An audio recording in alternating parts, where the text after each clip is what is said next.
द्वापर युग में द्वारका में एक महान वैष्णव भक्त थे, सत्राजित। वे सूर्यदेव के परम उपासक थे। उनकी भक्ति से प्रसन्न होकर सूर्यदेव ने उन्हें एक दिव्य रत्न दिया, जिसका नाम था स्यमंतक मणि। यह मणि अत्यंत तेजस्वी थी। उससे हर दिन 8 भार लगभग 4 किलो सोना उत्पन्न होता था। परंतु यदि यह मणि किसी अधार्मिक व्यक्ति के पास जाती तो वह उसके विनाश का कारण बन जाती। एक दिन सत्राजित का भाई प्रसेन उस मणि को पहनकर शिकार पर गया। जंगल में एक सिंह ने उस पर हमला किया और उसे मार डाला। सिंह उस मणि को लेकर चला गया। फिर जंगल में ही ऋक्षराज जांबवान उस सिंह को मारकर स्यमंतक मणि अपने गुफा में ले गए। मणि उन्होंने अपनी बेटी जांबवती के खेलने के लिए दे दी। दूसरी ओर जब प्रसेन वापस नहीं लौटा तो लोगों ने कृष्ण जी पर आरोप लगाया कि उन्होंने प्रसेन को मारा और मणि चुरा ली। अपने ऊपर लगे झूठे आरोप को दूर करने के लिए श्री कृष्ण स्वयं जंगल में गए। वहां उन्हें प्रसेन का शव मिला, फिर सिंह का, और अंत में उन्होंने जांबवान की गुफा देखी।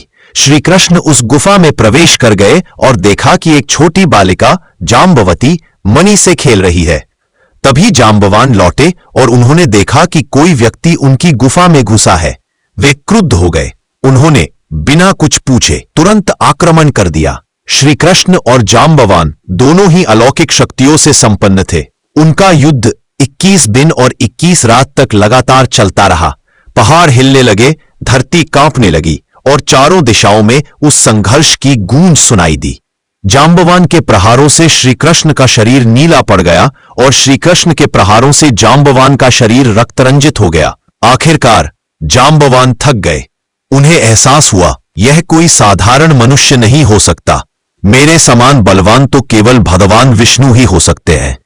जांबवान ने ध्यान लगाया और अपने दिव्य दृष्टि से देखा कि यह तो स्वयं श्री हरि विष्णु है, जो अब श्री कृष्ण रूप में अवतरित हुए हैं।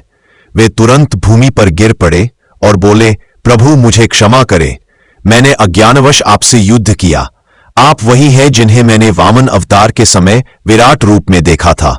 श्री कृष्ण मुस्कुराए और बोले, वृक्षराज, तुम्हारा पराक्रम अतुलनीय है।